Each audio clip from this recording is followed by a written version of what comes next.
Hi, thanks for dropping in. If it's your first time here, let me introduce myself.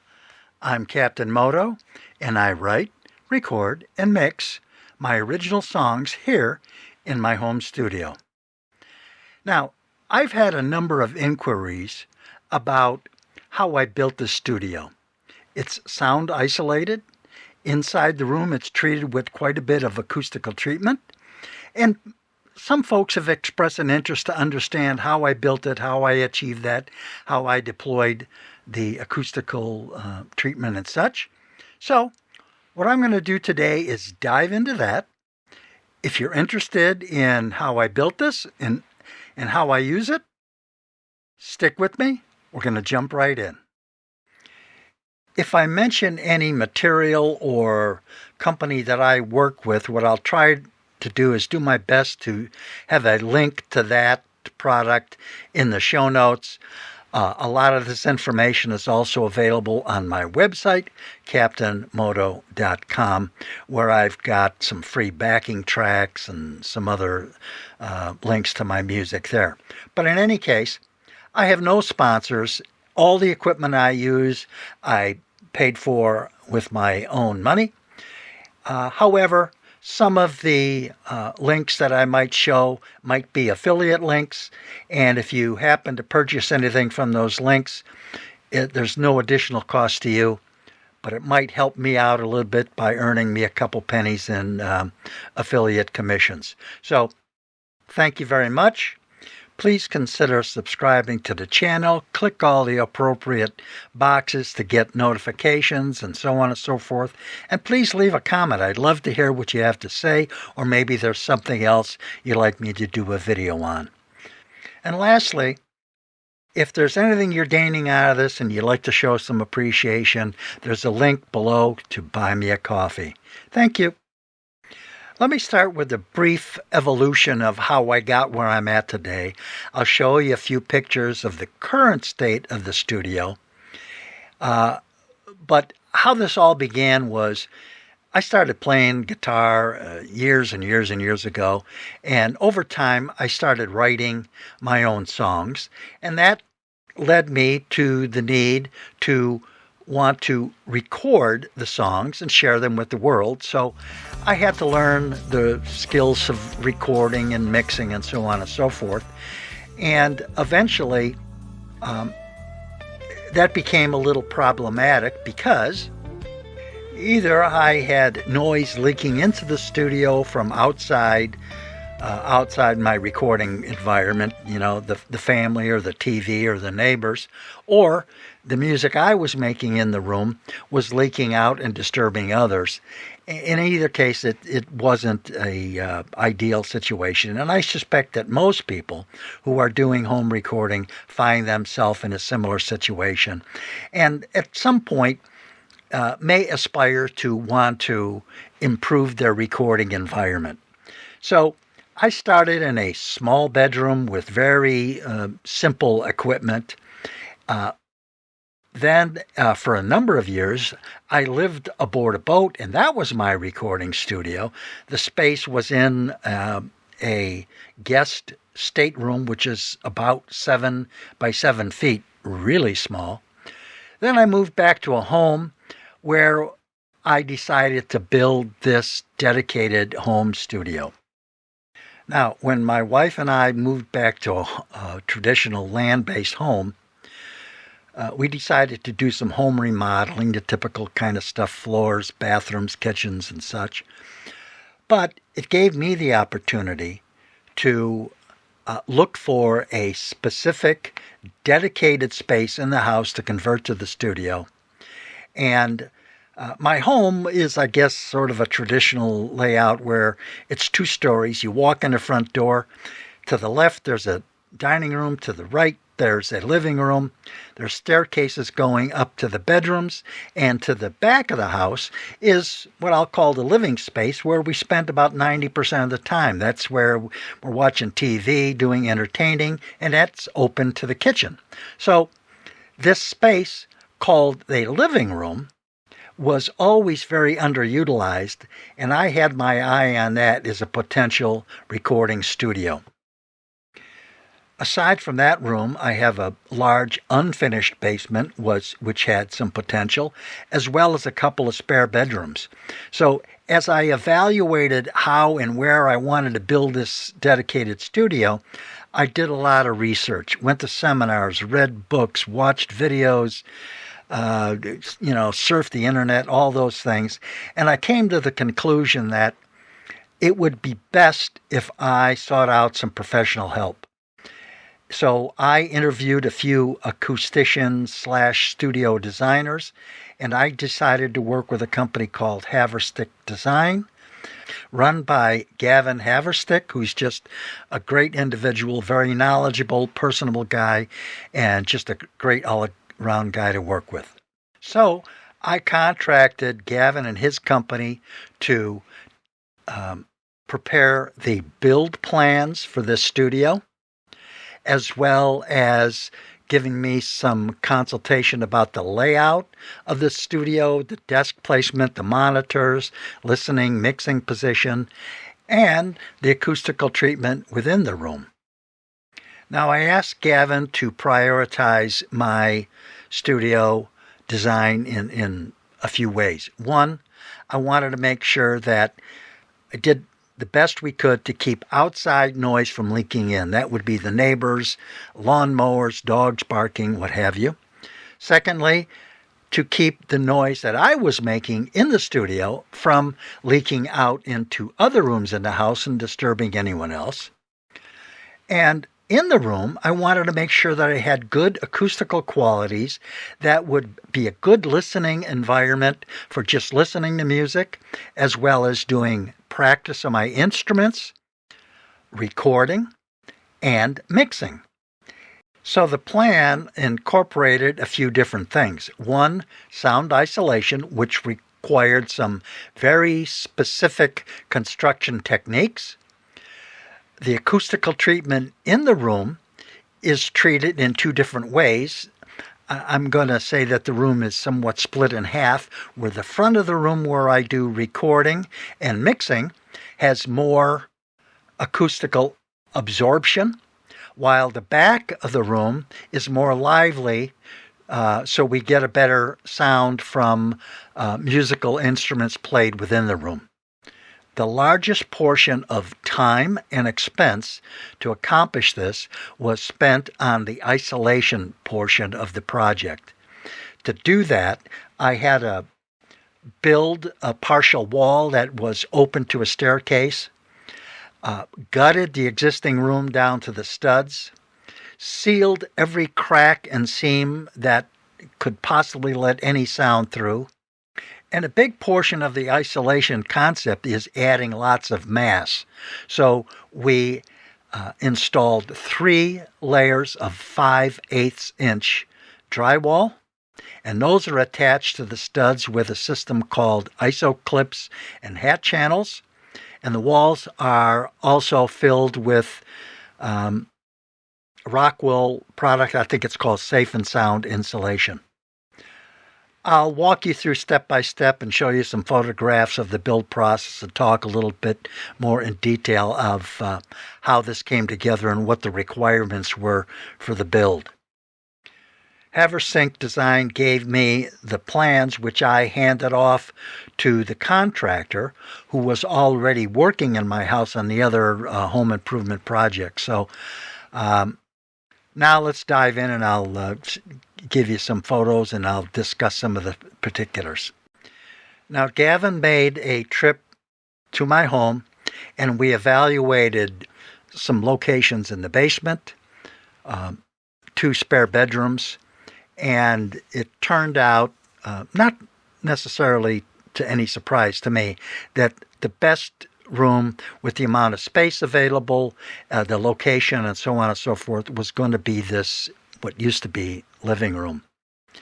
And that gave me a really nice space to work in. The room started out being 12 by 18 with 8-foot ceilings, but it also came with some challenges in that there's a large opening to the foyer and a staircase which had to be closed in.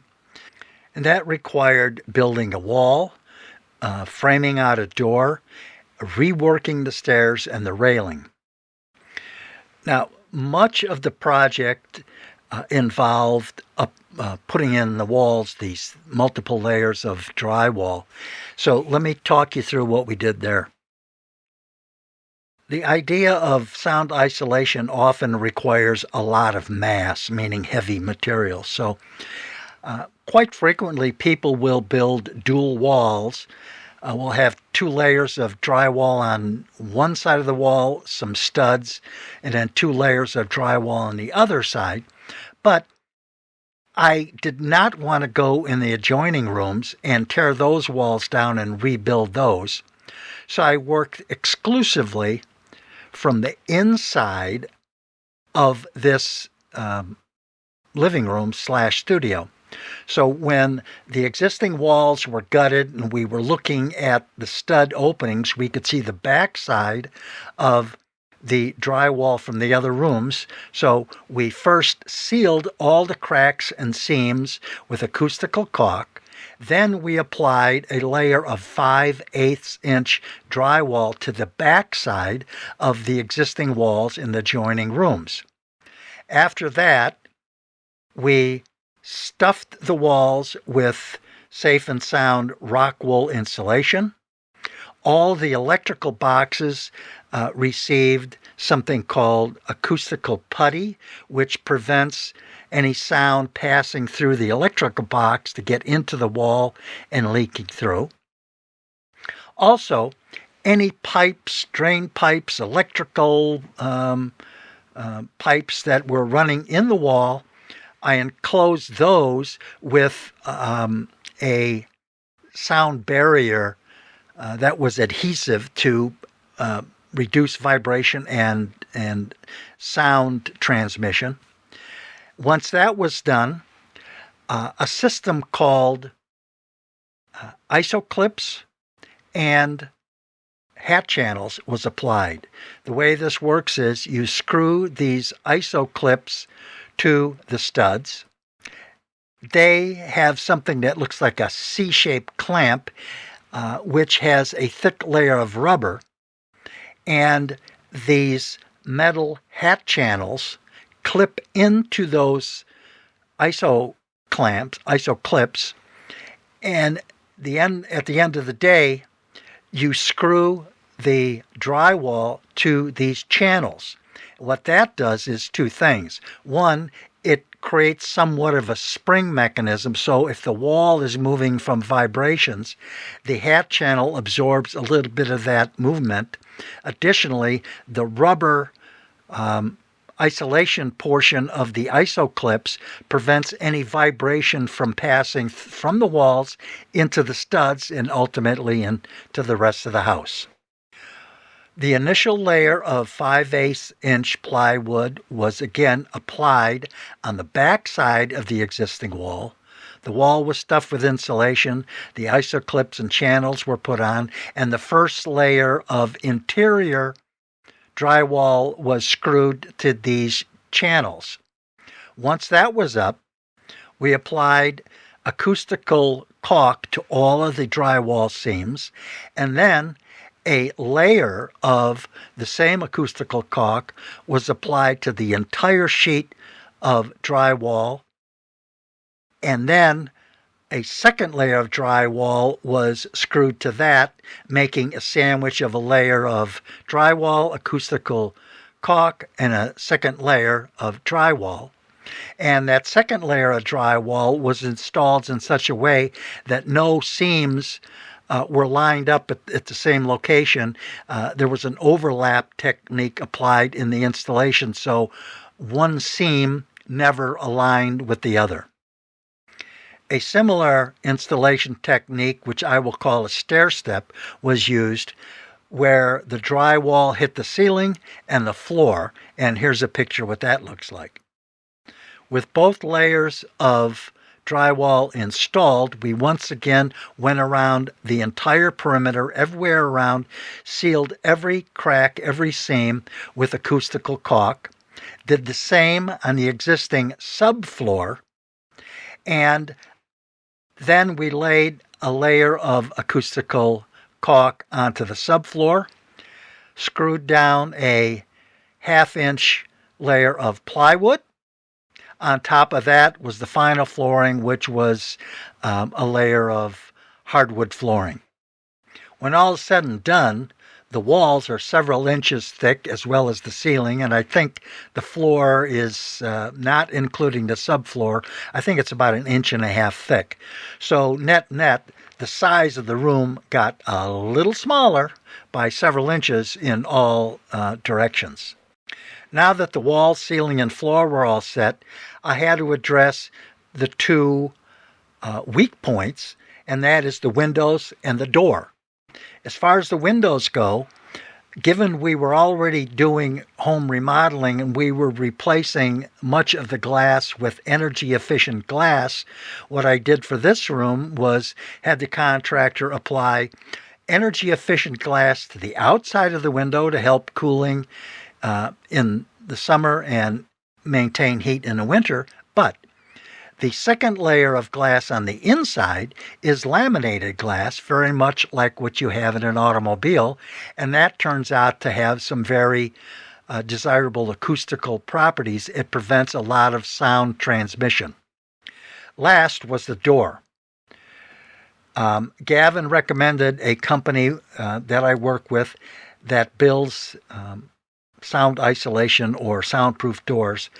The door I installed is, 2.5 or 3 inches thick. It's solid wood, and it comes with a complete seal and gasket system around the entire frame, which we installed. And that door, I believe, weighs it's well over 300 pounds itself. So that brings us to another consideration, which I had to think through before the construction started, and that is, how do we get heating and air conditioning in the room? I had two choices. One, try to keep this room completely isolated by installing its own HVAC system, which likely would have been a mini split system. I opted not to do that. What I did was use the existing forced air system in my home, but we did some special treatments to make sure that it was as sound isolated as possible. Any ductwork that fed this room was removed and replaced with a different system. I'll tell you about that.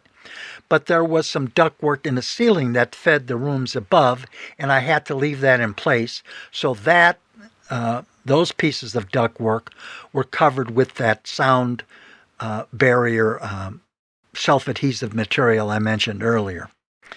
For all the ductwork that fed this room, what I did was work with a heating and air conditioning contractor to rip out the existing stuff and provide ductwork which was lined with acoustical lining. It cuts down sound transmission and vibrations.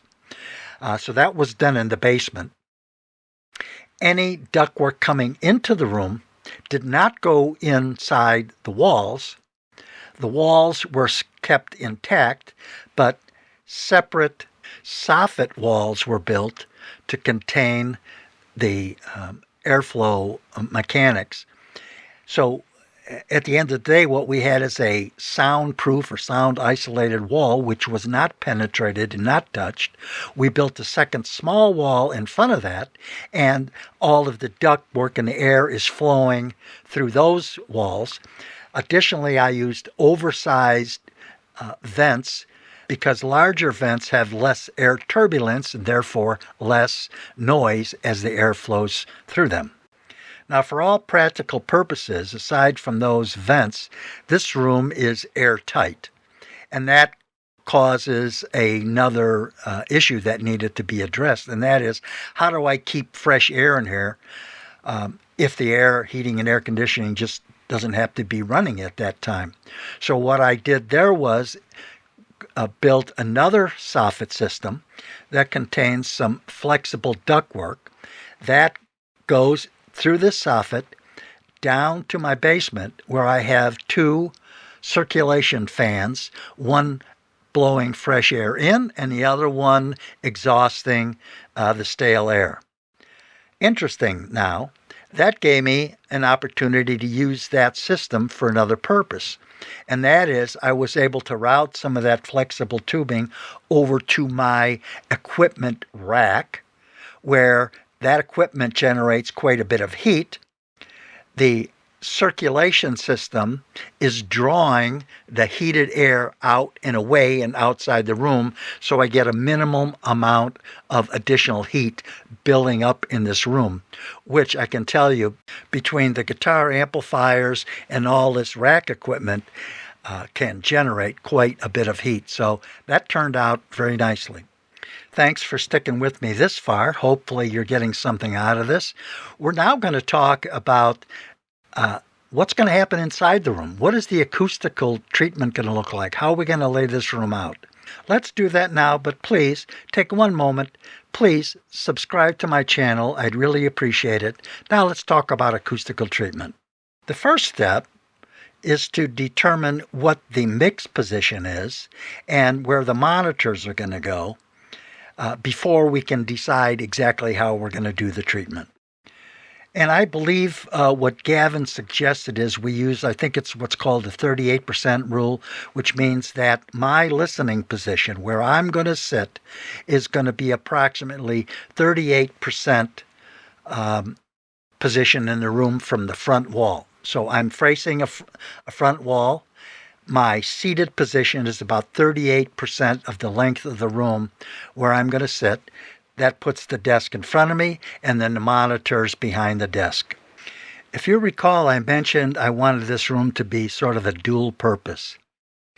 I suspect that most people in a home studio environment are building a room that will accommodate all their musical needs. That's playing instruments, practicing, recording, mixing, and sometimes those things don't necessarily work well together. So when they're treating a room, I'm sure you've seen these very elaborate recording studios with isolated control rooms, vocal booths, and so on and so forth. Well, I had to compact that all into one room where I wanted to be able to record with somewhat of a lively sound, but also have somewhat of a deadened sound around my mixing position to accommodate better mix decisions. So at the back of the room, we have quite a bit of sound absorption, including bass traps in the corners, and as well as there's a small sofa at the back of the room, which also acts as a large bass trap because it's essentially a giant absorptive panel itself. So I built a couple of bass traps. They're about 10 inches thick. You'll see those on the floor in the back. Behind those, I've got wedge-style bass traps, from floor to ceiling in the corners. And then on the flat back wall, I have two things going on. One, to keep the room lively, I installed something called quadratic diffusers, and these are very scientifically designed panels that essentially break up the sound so that the sound hitting that back wall is not bouncing back to the front wall all at the same time.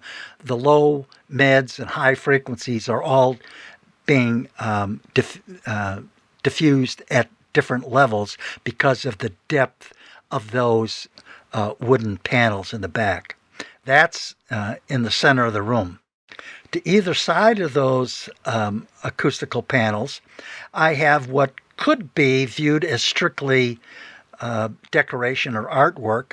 I have some old record albums on the wall, but they are also positioned in such a way that they also help diffuse the sound.